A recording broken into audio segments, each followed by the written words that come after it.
بالله من الشيطان الرجيم. بسم الله الرحمن الرحيم. السلام عليكم ورحمة الله وبركاته. إن الحمد لله نحمده ونستعينه ونستغفره ونعوذ بالله من شرور أنفسنا ومن سيئات أعمالنا. من يهده الله فلا مضل له ومن يضلل فلا هادي له. أشهد أن لا إله إلا الله وحده لا شريك له وأشهد أن محمدا عبده ورسوله. يا أيها الذين آمنوا اتقوا الله حق تقاته ولا تموتن إلا وأنتم مسلمون. يا أيها الناس اتقوا ربكم الذي خلقكم من نفس واحدة وخلق منها زوجها وبث منهما رجالا كثيرا ونساء واتقوا الله الذي تساءلون به والأرحام إن الله كان عليكم رقيبا.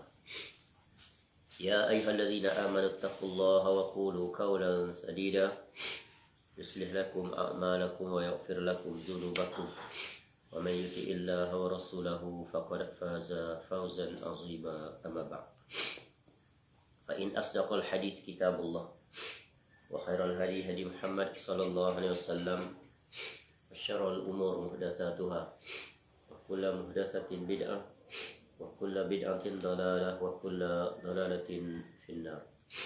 اللهم إنا نسألك علما نافعا. Ya Allah, kami memohon kepada Engkau ilmu yang bermanfaat, wariskan thayyibah dan rezeki yang baik, wa amalan mutaqabbala dan amal yang diterima. Alhamdulillah, kita bersyukur pada Allah Subhanahu wa taala dapat semula kita bertemu pada pagi ini untuk kita menyambung bahagian yang terakhir ya, dalam membaca iaitu hadis-hadis Nabi sallallahu alaihi wasallam, dan kita mengambil faedahnya daripada Kitabul Arba'in fi Mabanil Islam wa Qawaidil Ahkam, atau yang lebih dikenali sebagai Arba'in An-Nawawiyah, yang dihimpunkan hadis-hadisnya oleh Al-Imam Al-Muhaddits Al-Faqih Yahya bin Syaraf bin Muri An-Nawawi Ad-Dimashqi Asy-Syafi'i, yang lahir pada tahun 631 Hijrah dan meninggal pada tahun 676 Hijrah dalam usianya 45 tahun. InsyaAllah kita teruskan ya untuk mengambil faedah dan penjelasan pada siri yang kedua untuk hadis yang terakhir, yaitu Al-Haditsus Tsani wal Arba'un, hadis yang ke-42. Baik, kita langsung saja membaca matanya, terjemahannya, kemudian sambungan penjelasannya daripada penjelasan siri yang pertama.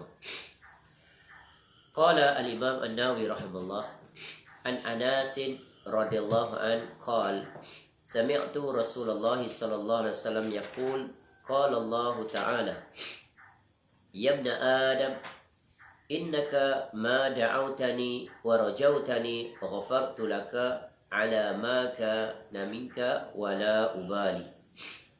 Ya ibna Adam, law balagat zunubuka anana as-sama'i thumma astaghfartani ghafartu laka. Ya ibna Adam, innaka law ataitani bi qurabil ardi khataya thumma laqitani la tusyrik bi syai'a la ataituka bi qurabiha maghfirah. Rawahu Tirmizi wa qala haditsun hasanun sahih. Daripada Anas bin Malik, semoga Allah meridainya, dia berkata, aku telah mendengar Rasulullah sallallahu alaihi wasallam. Aku telah mendengar Rasulullah sallallahu alaihi wasallam yang bersabda, Allah Taala berfirman, wahai anak Adam, sesungguhnya selama mana engkau berdoa dan berharap hanya kepadaku, niscaya aku mengampuni dosa-dosa yang telah engkau lakukan dan aku tidak peduli. Wahai anak Adam, seandainya dosa-dosa kamu sampai setinggi langit, kemudian engkau meminta ampunan kepadaku, niscaya aku mengampunimu dan aku tidak peduli. Hai anak-anak Adam, jika engkau datang kepadaku dengan membawa dosa-dosa hampir sepenuh bumi, kemudian engkau bertemu denganku dalam keadaan tidak mempersekutukanku dengan sesuatu pun, niscaya aku datang kepada engkau dengan memberikan ampunan sepenuh bumi. Hadis riwayat Tirmizi, dan beliau berkata hadis ini hasan sahih. Baik. pada pertemuan yang pertama di dalam menjelaskan hadis ini, kita memasuki perkara yang paling utama, inti daripada hadis ini, iaitu kita menjelaskan tentang hakikat insan, iaitu dia kerap terjatuh di dalam melakukan kemaksiatan yang berakibat dosa, ya, dan kemurkaan serta azab seksa menunggunya di negeri akhirat. Kemudian kita menjelaskan tentang hakikat yang agung, iaitu yang berkaitan dengan Allah Subhanahu Wa Taala. Di antara sifat Allah Taala yang luas rahmatnya kepada hamba-hambanya pelaku-pelaku dosa tadi, iaitu Allah Maha Pengampun, Al-Ghafur, Al-Ghaffar, Al-Afu, ya, dan begitulah sifat-sifat Allah yang dinyatakan di dalam Quran dan hadis, ya. Allah Taala dia Maha Penerima Ampun, dia Maha Pengampun, dia Maha Pemaaf, dan dia Maha Penerima Taubat, iaitu At-Tawwab. Baik, telah kita jelaskan hal-hal yang berkaitan dengan sifat Allah yang satu ini tentang Maha Pengampun, Maha Luasnya. Allah menunggu hamba-hambanya untuk memohon keampunan kepadanya, dan Allah sangat menyintai orang-orang yang memohon keampunan. Dan Allah pasti akan mengampunkan dosa-dosa hamba-hambanya. Ya, dan hadis ini menjelaskan ya tentang 3 perkara pokok yang sangat penting, dan inilah yang akan kita jelaskan, iaitu apa yang terkandung dalam hadis ini untuk siri yang kedua ini. Baik, kita mulakan dengan iaitu ya penjelasan hadis ini. Ya, terang menggambarkan bahawa ada 3 perkara, 3 keadaan, 3 syarat bagi seorang hamba untuk mendapat pengampunan daripada Allah Subhanahu Wa Taala. Iaitu yang pertama daripada ucapan Nabi sallallahu alaihi wasallam, ya ibna Adam, innaka ma da'autani wa rajautani ghafartu laka ala ma ka minka wala ubali. Ya, jadi ini adalah firman Allah yang diucapkan oleh Nabi SAW, ya, daripada 3 perkara yang mana seorang hamba akan mendapat pengampunan daripada Allah Subhanahu Wa Taala. Allah Taala berfirman, menyebut dengan lembut ya kepada kita sebagai hamba-hambanya, dipanggil sebagai wahai anak Adam, kerana kita adalah keturunan daripada Nabi Adam alaihissalam. Sesungguhnya selama engkau berdoa dan berharap hanya kepadaku, niscaya aku mengampuni dosa-dosa yang telah engkau lakukan dan aku tidak peduli. Jadi syarat ataupun jalan yang pertama untuk mendapat pengampunan daripada Allah adalah menerusi jalannya doa. Doa dan diiringi dengan berharap. Dan kita mengetahui telah berlalu penjelasannya, khusus ketika mana kita membicarakan hadis yang ke-10.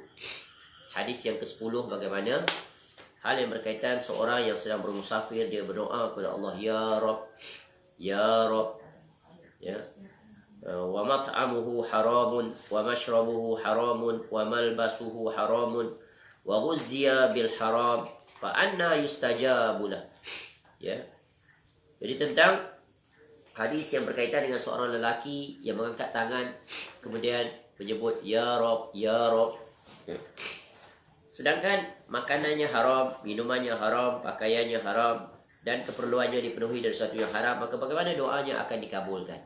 Jadi berdoa adalah satu perintah daripada Allah, dan dia adalah ibadah. Apabila berdoa itu kepada Allah dan dia adalah ibadah, maka dia berkaitan dengan tauhid dan dia berkaitan dengan amal soleh. Jadi wajib memenuhi syarat-syarat.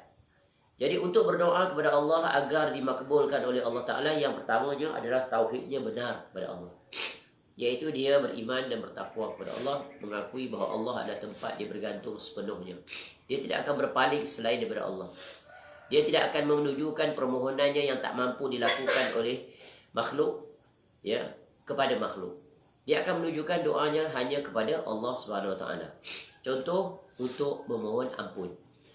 Ya, hanya Allah Ta'ala sajalah yang berhak untuk mengampuni dosa hamba-hambanya yang berkaitan dengan dirinya. Selain daripada itu, ya, maka tidak ada sesiapa yang mampu untuk melakukannya. Jadi itu syarat yang pertama, iaitu berdoa hendaklah diiringi dengan tauhid. Mesti bertauhid. Ya. Khususnya permohonan kita kepada Allah untuk diampuni dan kemuncaknya untuk memasuki syurga.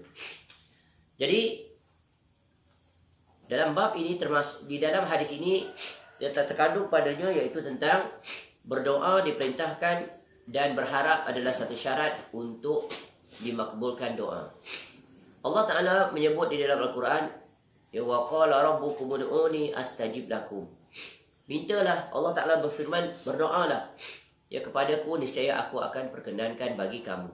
Surah Ghafir ayat 60. Dan kita pernah menjelaskan tentang bab tauhid yang berkaitan dengan berdoa.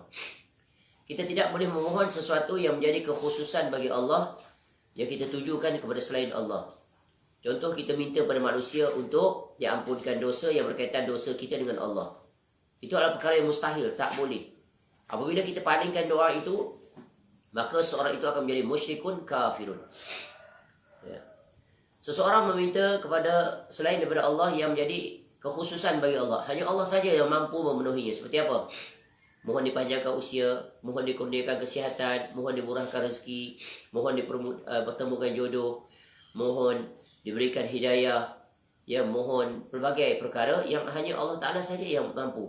Maka apabila kita minta selain daripada Allah, kepada rijal ghaib ke, manusia yang telah mati yang kita anggap memiliki karamah dan sebagainya, maka jatuh padanya musyrikun kafirun. Dan masih ingat, kita boleh meminta kepada manusia, ya, dalam hal-hal yang menjadi kemampuan bagi manusia untuk menunaikannya. Contoh, kita minta tolong dia bantu kerja buat kita, ya, macam seorang ingin mengangkat satu barang yang berat, dia panggil kawan dia untuk tolong angkat, maka dia mampu, maka itu bukan syirik. Itu dituntut, diharuskan. Jadi syarat untuk minta kepada manusia, ya, yang pertama dia hidup, secara ringkas. Yang kedua dia hadir. Yang ketiga dia mampu. Dan yang keempat, iaitu tidak melanggar syariat. Maka bila terpenuhi syarat-syarat itu, maka ianya diharuskan. Baik. Adapun perbahasan di sini adalah hal yang berkaitan dengan memohon kepada Allah. Dan doa dia adalah ibadah. Ya, inna doa huwal ibadah. Doa adalah ibadah. Tapi ingat, doa, bila kita berdoa kepada Allah, ada syarat khusus seperti untuk memohon kepada Allah agar kita diampuni dosa. Hanya Allah Ta'ala yang memperkenankan, yang mampu melakukannya. Jadi di antara syarat di sini adalah yang pertama, berharap. Bila kita berdoa, mesti berharap agar Allah perkenankan permohonan kita. Jadi bila ada unsur berharap, bermakna ada unsur kesungguhan. Bersungguh-sungguh minta kepada Allah. Bukan bermain-main. Ya, bukan pengharapan kosong, tapi disertai dengan niat, ya, kesungguhan. Kemudian tadi kita sebut hadis yang ke-10, ya, sumber rezekinya hendaklah daripada sumber rezeki yang halal. Kerana apa?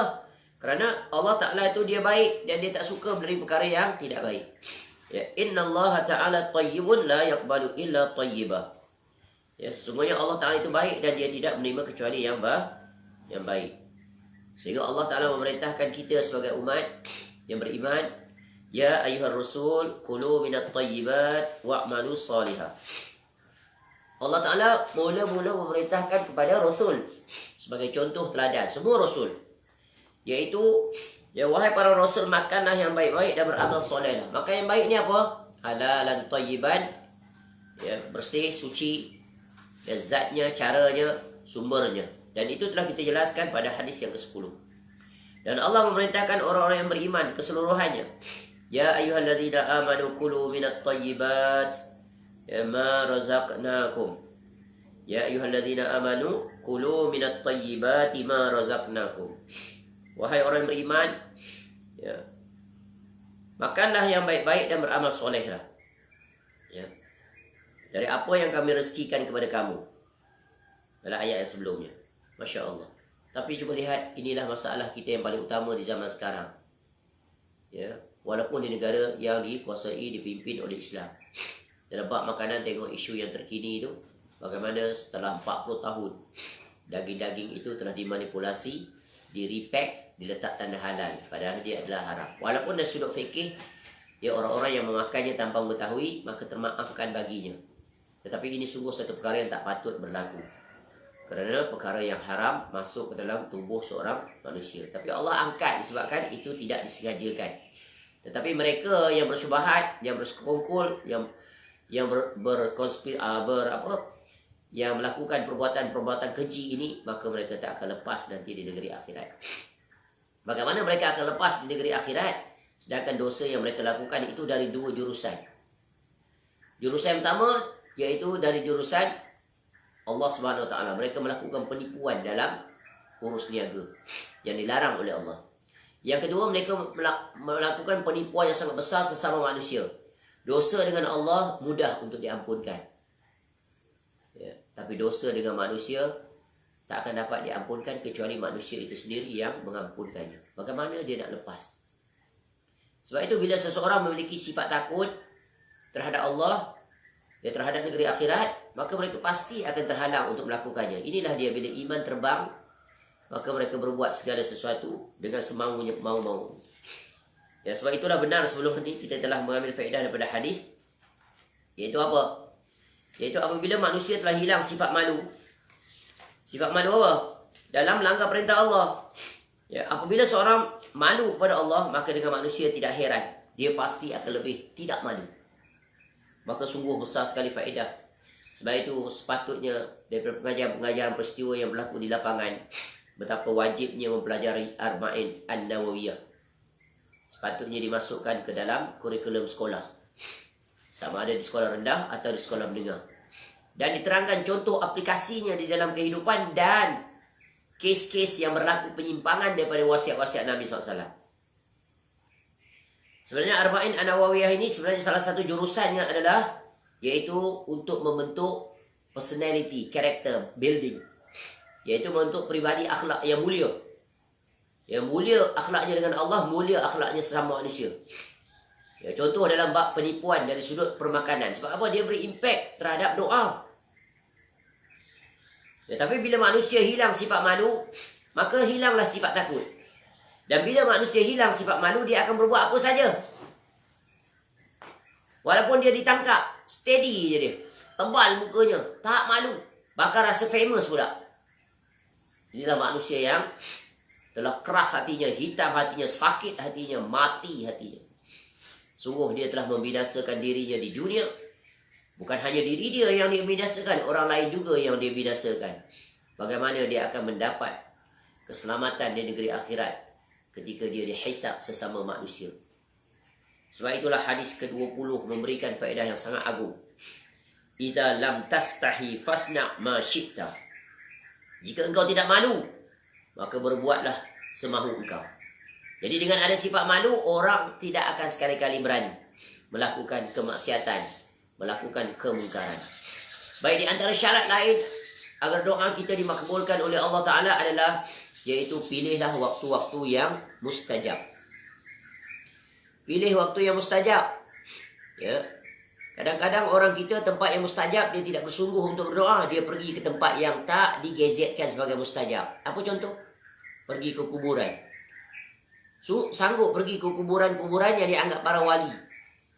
Ya, dia buat upacara tahunan pula. Ya, dia panggil apa? Wisata religi. Ke mana? Ke kuburan. Sanggup dari Malaysia pergi ke Indonesia. Pergi ke Sunan Ampel. Ya, pergi ke Sunan Darjat, kuburan-kuburan itu.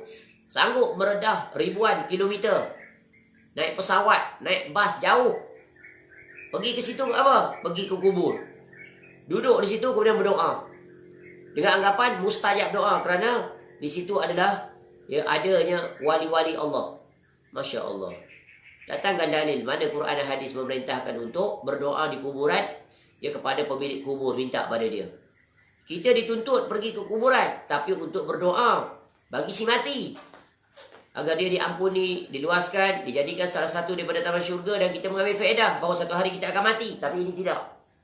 Dia ajar perkara yang menyelisihi apa yang diperintahkan oleh Nabi SAW. Padahal tempat mustajab doa banyak di depan dia. Ketika ayam berkokok, berdoa segera. Ya. Ketika hujan turun, di antara azan dan iqamah, ya, pada hari-hari tertentu, pada waktu-waktu tertentu, di tempat-tempat tertentu, banyak. Ya. Berdoalah di dalam solat, tempat yang paling mustajab. Ya, pada tahiyat akhir, pada sujud, dan begitulah seterusnya. Jadi apa yang dipersiapkan oleh Nabi SAW, dia tinggalkan, dia tak bersungguh-sungguh. Dia bersungguh-sungguh dalam perkara yang ya, tidak diperintahkan, bahkan masuk dalam perkara kemungkaran. Boleh membawa kepada kesyirikan. Kemudian di dalam berdoa, hendaklah kita merendahkan suara perlahan kerana menunjukkan tanda kehambaan. Cuba lihat apa yang berlaku di masjid dan surau. Kuat sekali mereka itu berdoa. Ya, kadang dengan berlagu-lagu pelbagai. Dipaksa-paksa. Ya, kononnya sampai menangis-nangis, tersedu-sedu. Bahkan ada di antara mereka buat doa berjemaah ramai-ramai. Ya, istighazah beramai-ramai, bertaubat secara beramai-ramai. Siapa yang suruh cara bertaubat beramai-ramai ini? Bertaubat secara bersendirian. Karena dosa kita tidak sama di antara satu sama lain.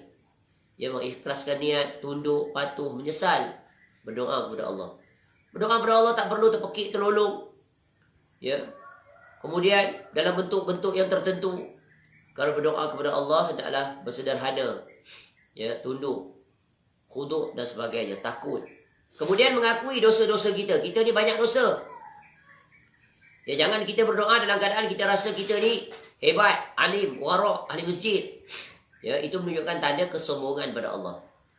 Ya, hendaklah kita menundukkan diri kita adalah ya antumul fuqara. Kita ini adalah fakir yang berhajat kepada Allah Al-Ghani yang maha kaya. Maka ya bersifatlah, bersikaplah seperti orang yang sangat berharap. Ya, datang dengan membawa dosa, ya Allah, aku ni banyak dosa ya Allah.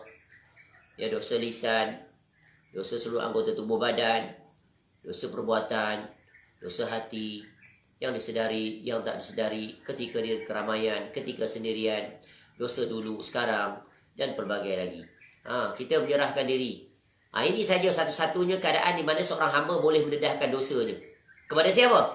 Kepada Allah Ta'ala. Kepada makhluk boleh tak? Dilarang. Ya, kecuali jalan-jalan tertentu. Baik. Ya, kemudian hendaklah dia melakukan adab, iaitu dimulai dengan pujian pada Allah, ya, selawat pada Nabi SAW, dan begitu juga kembali dia tutup dengan perkara tersebut. Jadi dia mesti mewujudkan faktor-faktor yang akan memakbulkan doanya. Ya. Dia mesti mewujudkan faktor-faktor yang dimakbulkan doa. Dan pada masa yang sama dia mesti menutup, mengelakkan faktor-faktor yang menghalang doa dia. Contoh tadi, ya, hadis yang keberapa tadi? Yang ke-10. Kalau tak silap. Itu tentang penghalang ada pada dia. Macam mana Allah nak makbulkan doa dia? Terlibat dalam maksiat, ya, makan yang haram, minum yang haram, sumber duit yang haram. Maka bagaimana Allah akan makbulkan? Buang dulu kesemuanya. Jadi berdoa kepada Allah dengan yakin. Ya, ud'ullah wa antum muqinun. Ya, ud'ullah wa antum muqinun bil ijabah. Wa'lamu anna Allah Ta'ala la yastajibu du'aan min qalbin ghafilin lah.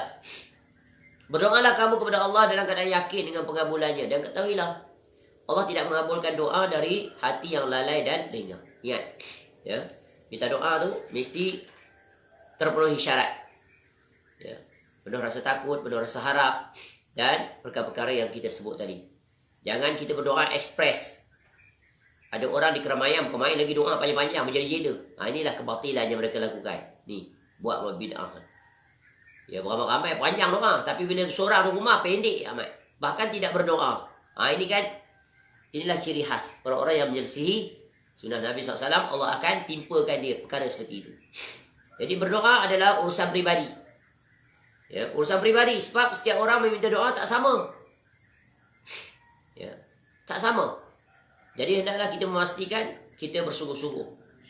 Dan ya, di dalam doa ni, di antara perkara yang wajib kita minta kepada Allah, apa dia? Selain kita memohon keampunan, itu kemuncak. Di antara doa yang hendaklah kita masukkan, kita panjatkan kepada Allah, yang pertama memohon kepada Allah hidayah. Hidayah agar berjalan di atas jalan yang satu, jalan yang lurus, yang disebut oleh Nabi SAW itu, ma ana alaihi wa ashabi. Ya, sebab belum tentu kita menjadi seorang Muslim kita dapat hidayah yang benar. Hidayah kepada Islam dah dapat. Hidayah ilal Islam semua dah kita dapat. Nama dah Islam. Tapi hidayah alal Islam yang berjalan di atas tuntunan Nabi SAW yang hakiki, Quran, Sunnah, di atas pemahaman salaf, ini bukan semua orang dapat. Minta kepada Allah. Sebab jalan-jalan di atas dunia ni banyak sekali. Ya, 72 golongan. Kita hendak berada di atas hidayah jalan yang satu. Ihdinas siratal mustaqim. Yang kedua, kita memohon doa kepada Allah agar Allah berikan kita pertolongan. Pertolongan apa?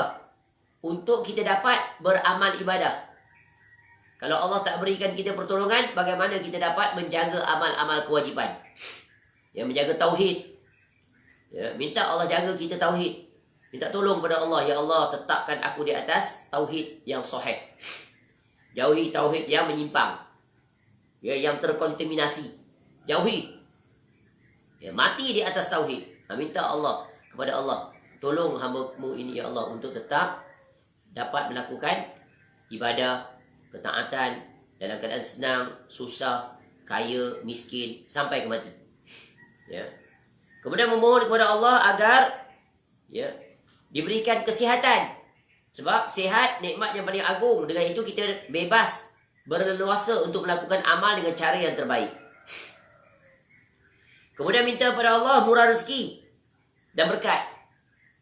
Kerana bila kita Allah murahkan rezeki dan berkat, maka kita tak akan tersibukkan dengan ya, habis masa dengan mencari rezeki. Sehingga terabaikan melakukan ketaatan pada Allah. Supaya Allah cukupkan kita dengan nikmat rezeki. Ya, maknanya Allah bagi kita jiwa yang qanaah. Bersyukur di atas apa yang ada, tidak dirisaukan dengan apa yang tiada. Kemudian mohon kepada Allah agar Allah beri kita ilmu yang bermanfaat dan menjadi seorang yang faqih. Ini penting. Kerana ramai orang menghabiskan masa mempelajari ilmu-ilmu yang tidak bermanfaat. Banyak membincangkan ilmu-ilmu yang tidak bermanfaat. Habis masa dia. Dia bincang bumi di bulat ke datar, berkelahi, bergaduh 24 jam. Apa yang dia dapat akhirnya? Bertambah ke amal mereka kepada Allah? Makin banyak ke sunnah-sunnah Nabi SAW mereka hidupkan? Contoh. Bincang tentang teori konspirasi. Siang malam, rujuk buku itu, buku ini, buku orang kafir tulis, semua dia baca. Filem-filem semua dia buat analisa. Suruh orang seperti ini ya, berada di dalam jauh daripada hidayah Allah. Quran dia tak baca. Quran dia tak kaji. Hadis Nabi SAW dia tak buka. Kitab-kitab dia tak pelajari. Ini orang yang tersibukkan dengan perkara yang tidak bermanfaat. Ya, ilmu yang tidak bermanfaat. Padahal ilmu-ilmu terlalu banyak yang belum dia pelajari. Fardu ain, akidah dan sebagainya. Kemudian mohon kepada Allah ya agar Allah matikan kita dalam keadaan husnul khatimah. Kemudian minta kepada Allah agar Allah berikan kita maqam istiqamah. Dan kemuncaknya kita mohon kepada Allah agar Allah memasukkan kita ke dalam syurga dan menjauhi kita daripada azab api neraka. Baik. Itu sampingan ya daripada hadis, iaitu rahmat Allah menerusi jalan yang pertama. Berdoa berharap, maka Allah akan ampuni dosa-dosa kita. Kemudian firman Allah Ta'ala, yaitu yang kedua, ya ibna Adam, law balagat zunubuka anana as-sama'i thumma astaghfartani ghafartu laka wala ubali. Wahai anak Adam, ya sekiranya seandainya dosa-dosa engkau itu sampai setinggi langit, penuh ni. Bukan satu bumi kecil aja. Salah satu daripada planet yang ada di ruang angkasa ni. Tapi sampai penuh, sampai ke langit. Maknanya penuh alam langit, di bawah langit dia penuh semuanya dosa kita. Terlampau banyak. Dia betapa jahatnya. Tu gambaran maksima kejahatan manusia. Banyak dosa dia. Kemudian engkau minta ampun kepadaku. Nescaya aku mengampuni ya engkau dan aku tidak peduli. Minta ampun. Minta ampun pada Allah. Macam mana? Ya menerusi ya, tadi yang pertama berdoa. Berdoa itu lebih umum. Ini adalah khusus. Ya, istighfar kepada Allah. Wastaghfirullah innallaha ghafurur rahim, kata Allah Ta'ala. Dan mohonlah ampunan pada Allah, sungguh Allah Maha Pengampun lagi Maha Penyayang. Wa anistaghfiru rabbakum summa tubu ilaih. Dan hendaklah kamu memohon ampunan pada Rabbmu dan bertaubat kepadanya. Ya, wal mustaghfirina bil ashar, dan orang-orang yang memohon keampunan pada Allah ya pada waktu sebelum fajar. Minta. Sebenarnya bahagian pertama, bahagian kedua dia closely interrelated. Ya tadi Allah perintahkan kita berdoa, sebab doa dalamnya terkandung macam-macam. Bukan minta maaf saja, minta masuk syurga, betul kan? Minta diberi hidayah yang kita sebut tadi. Sekarang yang kedua spesifik, iaitu minta ampun. Ya, ampun menerusi doa dan ampunan menerusi amal. Ya. Menerusi zikir. Ya. Contoh kita dah sebut pada pertemuan yang pertama, banyaknya jalan-jalan Allah mengampuni dosa hamba-hambanya menerusi amal-amal. Ya banyak sekali. Tapi itu adalah amal-amal yang menghapuskan dosa-dosa kecil. Ya, seperti apa? Rumaisa, apa contoh Allah ampunkan dosa kita? Bagaimana jalannya? Amal apa yang Allah ampunkan dosa kita? Lupa. Berpuasa pada bulan Ramadan, Allah ampunkan dosa. Ya. Barang siapa yang memiliki anaknya 2 atau 3 meninggal, dia bersabar, dapat pahala. Menyempurnakan wuduk dan berbagai lagi amalan-amalan. Ya. Jadi berzikir contohnya, yes, astaghfirullah, astaghfirullah, astaghfirullah. Ya, kemudian apa lagi?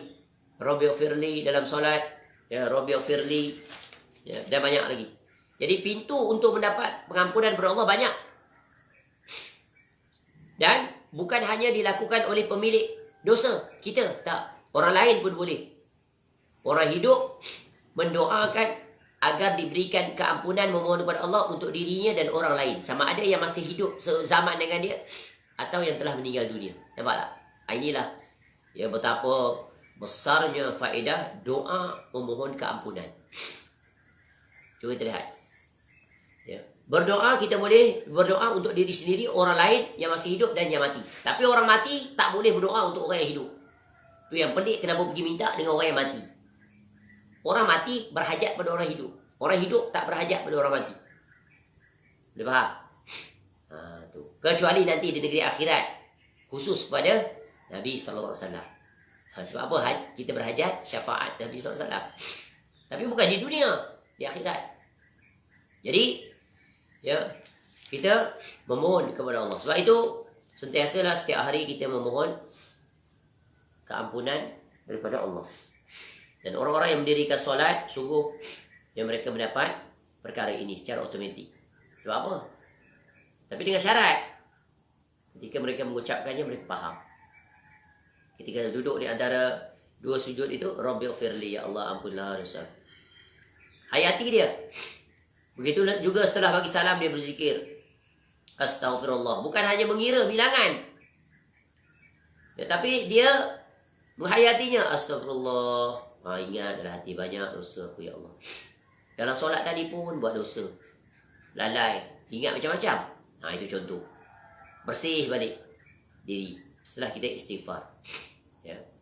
Dan istighfar itu adalah basic, asas. Ya, kemuncaknya adalah bertaubat. Sebab ada perbezaan. Bertaubat itu otomatik istighfar, tapi istighfar tak otomatik bertaubat. Boleh faham? Istighfar adalah permohonan, minta keampunan. Ya, supaya Allah ampunkan ya dosa-dosa kita. Bertaubat iaitu dia adalah dengan syarat. Apa syarat untuk bertaubat? Yang pertama adalah niat untuk tidak sekali-kali lagi berbuat. Dia berhenti dah, tak mau buat lagi dah. Menyesal, yang mula-mula menyesal. Menyesal dulu waktu muda tak solat, mendedahkan aurat, macam-macam lah maksiat, dia menyesal. Ya Allah, aku menyesal sungguh-sungguh. Yang kedua, hendaklah dia berazam sungguh-sungguh untuk tidak lagi mengulangi kejahatan yang telah dia buat, maksiat dulu. Ya. Jadi menyesal, berhenti, dan tidak akan mengulangi lagi. Tak akan mengulangi lagi. Ini 3 syarat utama untuk orang yang bertaubat. Ya. Itu hal yang berkaitan dengan hak Allah. Yang keempat, jika berkaitan dengan manusia, maka hendaklah dia pergi kepada manusia itu minta maaf. Dulu dia pernah menyebarkan fitnah, menuduh, menipu, mengutuk, mengumpat. Pergi cari dia. Kalau dah mati macam mana nak buat? Tak boleh nak buat apa lah. Tunggu sajalah nanti di negeri akhirat. Sebab tu bila nak berbuat, lisan dia utamanya jaga, tahan. Jangan nak seronok. Lisan ni kita dah bahas lah. Perkara yang paling dinikmati oleh tubuh manusia ni lisan lah, dia suka. Bila dia bercakap dia rasa seronok. Sebab tu Quran sebut memakan daging sesama sendiri, makan bangkai. Ya. Dan sekarang kita sebut lisan dengan tangan, 2 adik-beradik. Dia tulis tu suka dia. Tuduh orang tu, tuduh orang ni, kata dusta, kata hina, macam-macam. Nanti negeri akhirat, maka kamu akan menggigit jari. Dulu kamu guna lisan kamu, di akhirat kamu guna jari. Gigit jari, menyesal. Ya, nak menyesal sekarang. Ya, istiharkan dalam Facebook minta maaf pada semua manusia yang pernah disakiti. Mudah-mudahan mereka membacanya dan memberikan kemaafan. Apatah lagi yang kamu sakiti itu adalah para ulama Rabbani yang berpegang teguh dengan Quran dan Sunnah atas manhajnya para salaf. Teliti, sebab daging para ulama Rabbani beracun. Ya, nanti kamu akan binasa di dunia, akan binasa di negeri akhirat. Khawatirlah diri kamu, kasihanilah diri kamu. Ya, baik. Jadi bertaubat ada beberapa perbezaan dengan istighfar. Istighfar kita boleh ya di mana saja dan keadaan pun kita memohon kepada Allah. Itu juga taubat.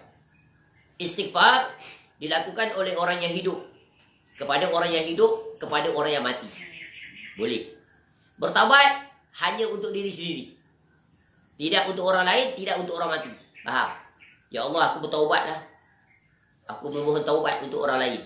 Untuk ayah aku, ibuku, untuk orang lain. Tak. Taubat hanya kita. Tapi istighfar boleh untuk semua memohon ampun. Yang hidup, yang mati. Ya Allah, seperti mana Allah perintahkan. Allah sebut. Rabbana ighfir lana wa li ikhwanina alladhina sabaquna bil iman wa la taj'al fi qulubina ghillan lil ladzina amanu rabbana innaka ra'ufur rahim. Kemudian ya, bertaubat ada tempoh. Istighfar selagi mana bila-bila masa pun boleh. Bertaubat bila dah sampai sini dah tak boleh dah. Ruh dah sampai sini baru nak taubat, tak diterima. Ataupun matahari terbit daripada mana? Timur ke barat. Pun tak boleh. Barat ke timur. Waktu itu tutup lah. Ya. Kemudian solat, ada solat sunat taubat, tapi tidak ada solat sunat istighfar. Jangan pandai-pandai. Ya. Tu. Dan ada beberapa perbezaan lagi. Tapi tujuannya sama, untuk diampuni dosa-dosa kita. Ya, dan dosa-dosa hal yang berkaitan. Masya Allah. Jadi, ya, dua senjata yang Allah berikan kepada seorang Muslim, seorang mukmin, menunjukkan betapa luas rahmat Allah, iaitu mintalah ampun kepada Allah dengan jalan istighfar, dengan jalan bertaubat. Sebab itu kita jumpa Al-Quran selalu kadang-kadang digandingkan di antara perkataan istighfar dan bertaubat. Contoh ayat yang kita baca tadi. Wa anistaghfiru rabbakum summa tubu ilaih. Dalam ayat apa kata? Tubu ilallahi taubatan nasuha. Bertaubat. Sebab bertaubat melibatkan banyak perkara. Rangkuman dan rangkaian paduan perkara itu maka akan menatijahkan, iaitu ya seseorang hamba itu mendapat pengampunan daripada Allah Subhanahu wa taala. Cuba lihat. Ya, ni kes ekstrim, dosa banyak sampai setinggi langit. Menunjukkan apa? Menunjukkan Allah Ta'ala maha luas ampunannya. Sebab itu tagline seorang Muslim yang mengharap pendosa diingat sampai bila-bila. Surah Az-Zumar ayat 53. Daripada ayat inilah menunjukkan betapa luas dan turunnya rahmat Allah yang tak terhingga. Selama mana usia kita di kandung badan, selama mana belum sampai ke tenggorokan, kamu tetap diberi peluang. Bukan sekali dua peluang, unlimited chances for you to regret. Ya, untuk menyesal dan bertaubat. Jadi apa alasan kamu nanti di negeri akhirat? Tidak memohon keampunan kepada Allah, ya, dan tidak memohon keampunan sesama manusia. Qul ya ibadiyalladzina asrafu ala anfusihim la taqnatu min rahmatillah innallaha yaghfiru dzunuba jami'a innahu huwal ghafurur rahim. Ingat ayat ini sampai bila? Tulis itu, hafal. Az-Zumar ayat 53. Good news, kabar gembira bagi pelaku dosa. Katakanlah wahai hamba-hambaku yang melampaui batas. Ni bawa dosa sepenuh bumi ni melampaui batas tak? Sepenuh langit. Sangat melampaui batas. Ya. Allah kurniakan dia nikmat tak terhitung. Apa saja nikmat dunia ni dia dah kecapi semuanya. Mana dunia dia semua dah berjalan. Ya, apa makanan yang dia tak makan? Rumahnya tersergam indah. Ya. Mengalahkan istana. Contoh. Ni contoh ekstrim. Dan dia juga pelaku dosa yang paling ekstrim. Allah bagi nikmat dia, tak terbanding. Dia lakukan maksiat pada Allah pun tak terbanding. Tapi tetap pengampunan Allah lagi tak terbanding. Ya, Allah berikan khabar gembira dan peringatan. Mula-mula Allah peringatkan kepada orang-orang yang melampaui batas. Ya, terhadap diri mereka. Ya. La taqnatu min rahmatillah. Jangan kamu berputus asa. Ya, jangan berputus asa daripada nikmat Allah. Daripada nikmat Allah yang satu ini, iaitu rahmat. Kita dah sebut rahmat Allah apa? Mengatasi murka Allah. Betul kan? Kalau murka Allah mengatasi rahmat, maknanya tak diampunlah dosa manusia yang jahat. Sifat tu ada pada kita. Kita ni kalau boleh orang buat jahat pada kita, aku tak akan maaf selama-lamanya kau. See you in akhirat. Tu dia. Nanti jumpa di negeri akhirat. Kau tahulah. Tu kita. Ya, kalau boleh kita nak hukum orang tu lebih lebih teruk daripada apa yang dia buat pada kita. Contoh kalau orang mencuri.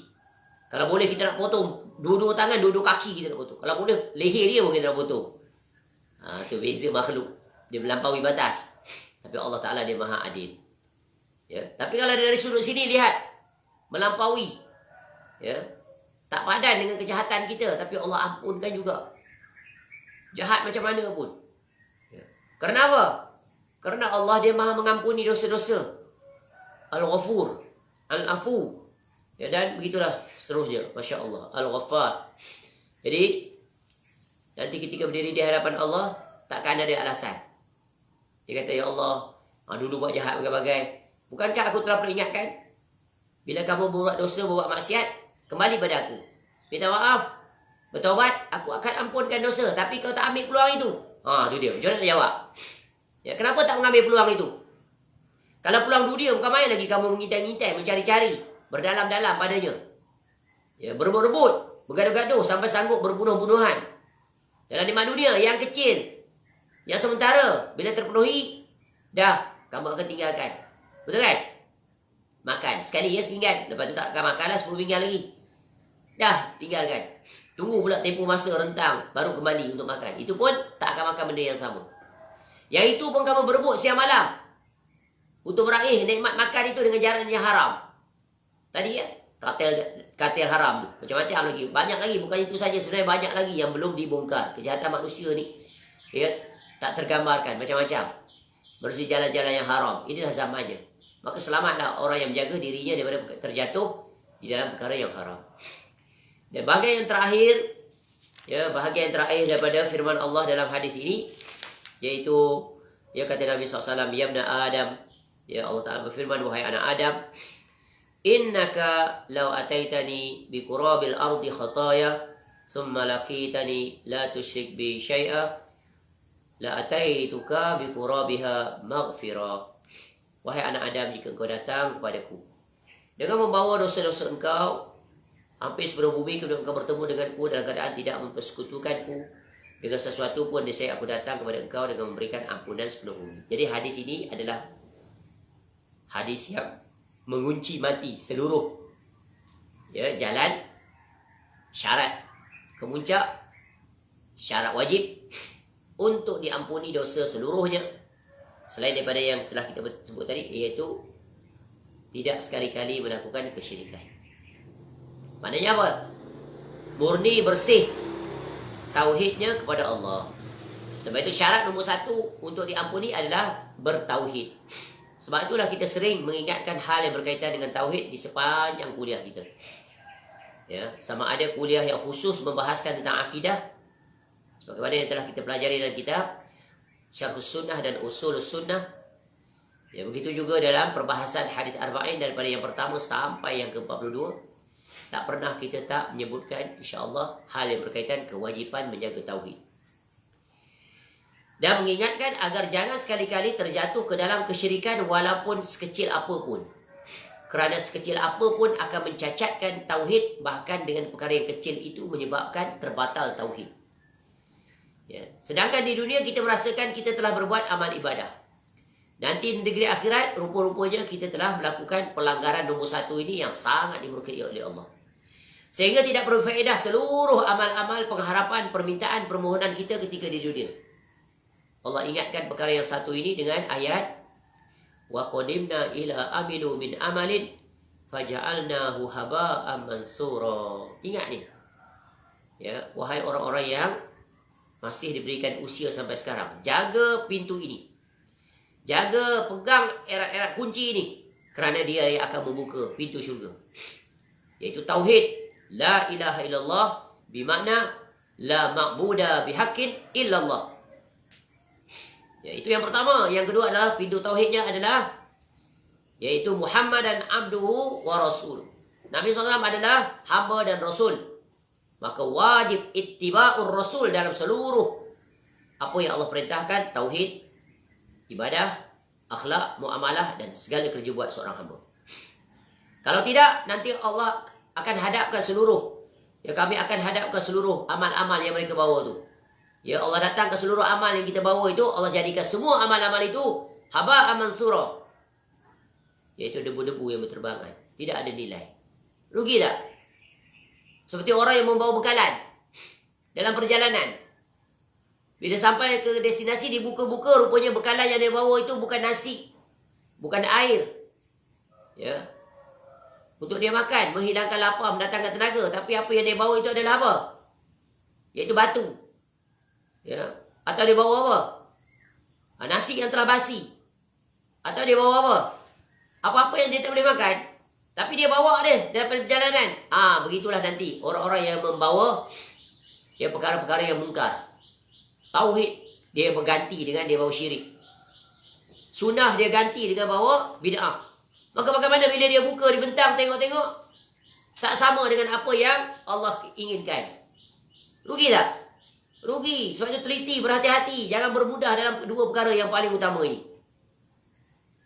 Menyesal ketika itu tidak ada guna lagi dah. Nak menyesal ketika di dunia. Sebab itu kita perlu berhati-hati dan teliti. Sebab itu kita selalu ulang. Bersungguh-sungguh mentauhidkan Allah. Bersungguh-sungguh menjauhi segala kesyirikan.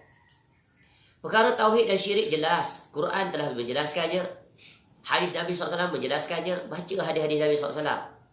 Buka kitab Sahih Bukhari pada bab yang pertama, bab iman. Yang terakhir, bab tauhid. Jelas. Kemudian buka kitab-kitab tauhid yang ditulis oleh para ulama salaf. Ni tak belajar kitab ulama salaf. Bagaimana akan mendapat tauhid yang benar? Kitab ulama salaf itu adalah mereka mendapat didikan langsung daripada generasi terbaik, dekat dengan zaman Nabi SAW, dekat dengan zaman para sahabat. Mereka mewariskan kitab yang tak terhitung banyaknya. Pelajari. Quran paling dekat dengan kita. Cuba lihat. Menjelaskan tentang kewajipan berakidah yang benar, mentauhidkan Allah dari sudut ar-rububiyah, al-uluhiyah, al-asma' wa sifat. Jangan ganti dia dengan perkataan-perkataan manusia yang tidak ada dasar. Apatah lagi yang terpengaruh dengan cara pemikirannya orang kafir. Tinggalkan. Ini talbis iblis yang paling berbahaya. Camouflage dia panggil. Penyamaran. Fata Morgana. Sebab itu nak mengenali Allah, Quran. Jalan cepat, jalan yang tepat. Dan hadis Nabi SAW dan penjelasan para salaf. Para ulama mutabar. Buka kitab tafsir. Tafsir At-Tabari. Tafsir Ibnu Katsir dan sebagainya. Yang berjalan di atas tarikhahnya manhaj salaf. Selamat. Kalau kamu pergi kepada ahli falsafah, alamat. Pintu-pintu kerosakan terbuka luas. Kerana dia adalah foreign matter, not from Islam. Kenapa sumber asli daripada Islam ada kamu tinggalkan? Kamu terkasima dengan cara-cara pemikiran yang rosak, yang menghasilkan pelbagai firqah yang sesat. Ujungnya kembali kepada firqah-firqah yang saling bercanggah. Kenapa? Mengunggulkan akal di atas nakal. Lahirlah Mu'tazilah, Jahmiyah, Mu'attilah, Musyabbihah, Qadariyah, Khawarij, Syiah dan pelbagai lagi. Tinggalkan mereka. Pegang teguh dengan Quran, pegang teguh dengan sunnah, dengan menggunakan akal yang sihat, akal yang waras. Sebagaimana yang dijelaskan oleh Imam Ahmad bin Hanbal rahimahullah. Begitulah ulama-ulama yang berjalan di atasnya. Baik, jadi musuh yang pertama dan utama yang membatalkan seluruh pengampunan daripada Allah, walaupun dosa dia sepenuh langit, sepenuh bumi, adalah mempersekutukan Allah. Jadi wajib kita belajar bab yang berkaitan dengan perkara-perkara yang membatalkan akidah. Wajib kita mengetahui apa sajakah perkara-perkara yang menyebabkan termasuk di dalam kesyirikan kepada Allah. Kerana kesyirikan adalah dosa yang paling besar, maksiat yang paling besar, kejahatan yang paling jahat, kezoliman yang paling besar. Dan mendapatkan keburukan Allah Ta'ala yang paling besar. Sehingga Allah mengingatkan kita berkali-kali di dalam Quran. Contoh, dalam surah An-Nisa ayat 48. Inna Allah la yaghfiru an yushraka bihi wa yaghfiru ma duna dzalika liman yasha. Sesungguhnya Allah tidak akan mengampuni dosa kerana mempersekutukannya, yakni syirik. Dan dia mengampuni apa saja dosa selain daripada syirik bagi sesiapa yang dia kehendaki. Ya, sebab itu Rasul-Rasul alaihi wassalatu wassalam datang membawa slogan, semboyan, peringatan, pengajaran, iaitu ya ani'budullah wajtanibut taghut. Sembahlah Allah dan jauhilah taghut. Taghut apa mana? Melampaui batas. Apa perkara yang paling melampaui batas? Syirkun akbar wa syirkun asghar. Bagaimana akan dapat selamat daripada terjatuh ke dalamnya? Melainkan dengan ilmu yang sahih. Sebab itu kita minta kepada Allah, Allah kurniakan ilmu yang sahih dan menjadi seorang yang faqih. Tidak terkena penyakit syubhat. Kerana ramai orang terkena penyakit syubhat dalam bab akidah. Apa contoh? Apa salahnya ucapkan Merry Christmas? Apa salahnya? Hairan. Kita bersungguh-sungguh untuk menghalalkan perkara yang ada kaitan dengan orang kafir. Tapi orang kafir tak sibuk pun dengan agama kita. Nak ucap itu, nak ucap ini, nak duduk dalam majlis kita, nak bergembira dengan hari-hari perayaan kita. Yang kita pergi sibuk tu bahan. Masuk akal tak? Fikir secara mudah saja sudah. Inilah kesalahan tak belajar bab akidah al-wala wal-bara. Be firm. Be fierce. Be firm on your akidah. Ya. Tetap teguh. Sebab yang mengajar kita siapa? Sebab itu contoh teladan untuk kita jadikan teladan dalam agama ni selama-lamanya adalah para salaf. Tapi kalau ikut orang kebelakangan, ya ulama di zaman sekarang tak seperti ulama dulu. Mereka betul-betul ikhlas kerana Allah. Tidak ada langsung kepentingan dunia bagi mereka. Lihat ibadah mereka, lihat akhlak mereka, lihat akidah mereka. Tengok ni Imam Nawawi rahimahullah, contoh teladan ulama Rabbani. Bagaimana? Ya, sebab itu berkat ilmunya sampai sekarang dimanfaat. Sebab apa? Ikhlas. Ittiba'nya kepada Rasul, menghasilkan berbagai kitab berkaitan dengan hadis, zikir-zikir, al-azkar, Riyadhus Salihin. Menunjukkan Imam Syafi'i rahimahullah menyerahkan seluruh usia dia untuk berbakti, berkhidmat kepada Al-Quran, berkhidmat kepada sunnah Nabi SAW. Ya.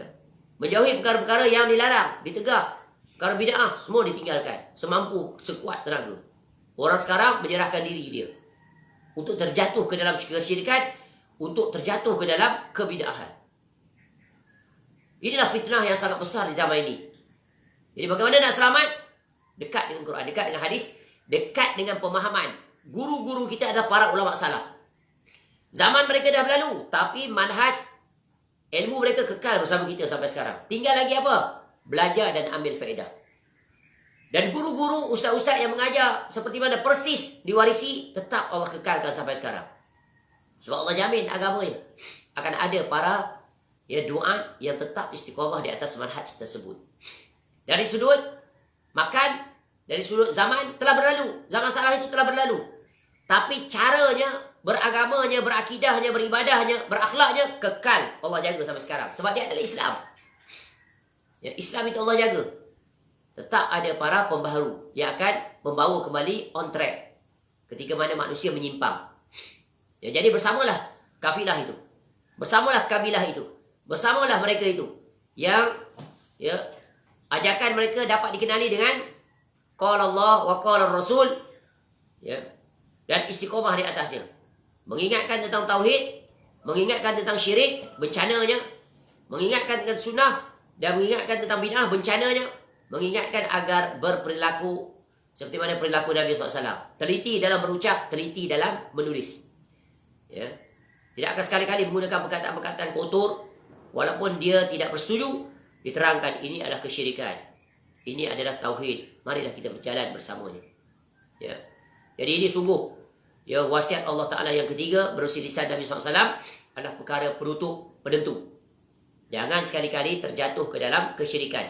Walaupun sebesar apa pun. Sebesar zarah pun. Sebab syarat dalam masuk syurga, tauhid. Walaupun dia pelaku dosa selain daripada syirik di dunia. Dalam hatinya ada sebesar zarah keimanan, tidak melakukan kesyirikan, walaupun kecil, imannya kecil sebesar zarah, jaminan baginya syurga. Terserah kepada masyiah Allah, dihumbankan ke dalam neraka untuk tempoh tertentu, kemudian dikembalikan ke syurga, atau Allah langsung mengampuni dosa-dosanya. Sebab Allah Maha tahu. Baik. Jadi ini adalah sungguh hadis yang terakhir, hadis yang memberikan pengharapan, khabar gembira, jalan keluar daripada segala kesulitan yang dihadapi oleh seorang hamba, iaitu kesulitan mengenang masa lalu, mengenang masa sekarang, banyaknya terjatuh dalam kejahatan dan kemaksiatan. Ya. Sehingga pelaku-pelaku kesyirikan pun Allah berikan keampunan apabila dia telah bertaubat. Tengok orang kafir. Berapa lama usia mereka dalam kekafiran, kesyirikan, kemusyrikan. Tapi bila mereka memasuki saja Islam, beriman dan berlepas diri pada segala kesyirikan mereka itu, Allah ampunkan seluruh dosa-dosa mereka. Kerana apa? Kerana Allah Maha Pengampun. Semoga Allah Ta'ala menjadikan kita hamba-hambanya yang diampuni seluruh dosa-dosa kita, dan menjaga kita daripada melakukan sebarang kemaksiatan dan kemungkaran. Khususnya ya, dijauhkan kita daripada melakukan kesyirikan walaupun sebesar zarah. Dijauhkan kita daripada melakukan perkara bid'ah walaupun dia kecil. Dan Allah berikan kita kekukuhan, istiqamah, cinta, suka, cenderung berjalan di atasnya, iaitu tauhid dan sunnah.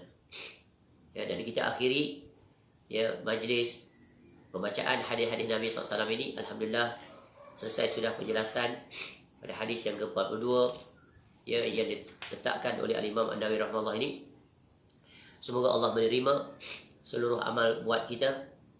Semoga Allah menjadikan kita ya diampuni dosa, diterima amal, diberikan istiqamah, dan dimasukkan kita kesemuanya nanti di dalam syurga Firdaus ya, bersama dengan Al-Imam An-Nawawi rahimahullah yang besar sekali jasanya kepada kita menerusi kitab ini dan kitab-kitab lain yang telah, sedang dan akan kita ambil faedah daripadanya, dapat bersama dengan Rasulullah SAW ya, sebagai tanda bukti cinta kita kepada Rasulullah SAW.